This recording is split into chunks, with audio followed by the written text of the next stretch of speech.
একে আমি বিয়ে করব না। এ তো একজন গরিব সিকিউরিটি গার্ড। তুমি কি নিজের মেয়েকে ভাসিয়ে দিতে চাও? বলো না। ঠিক কথা। শাহু পরিবারের স্ট্যাটাস এখন কি? আমাদের প্রীতি ভবিষ্যতে একটা ধনী পরিবারে বিয়ে করবে, সেটা গরিব সিকিউরিটি গার্ডকে বিয়ে করবে?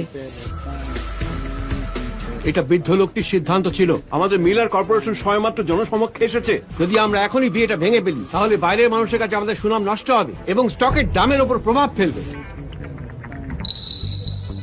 সুজিকে ওকে বিয়ে করতে দাও। যদিও মিলার পরিবারের ও এক মেয়ে, কিন্তু ছোটবেলা থেকে গ্রামেই মানুষও। ছোটবেলা থেকেই তো বিয়ের জন্য ওকে ঠিক করে রাখা হয়েছিল। তোমাদের শহরের আপেলগুলো আমাদের গ্রামের মতো অত সুস্বাদু নয়। তাকে আমি বিয়ে করব। তবে আমার দুটো শর্ত আছে। কি শর্ত?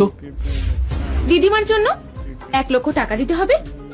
দ্বিতীয়, আমায় জিনিয়া হোটেলে কাজের ব্যবস্থা করে দিতে হবে। What? তুমি বলছো জিনিয়া গ্রুপের অধীনে সব থেকে ধনী ওই 5 তলা হোটেল? তুমি ওখানে কি করবে? আমি জিনিয়ার প্রেসিডেন্টকে ঠিক খুঁজে বের করব। আমাদের গ্রাম কিছুতেই ধ্বংস করতে দেব না। আমি তো খুব বেশি লেখাপড়াও জানি না, তাহলে কি আমি না খেয়ে মরবো?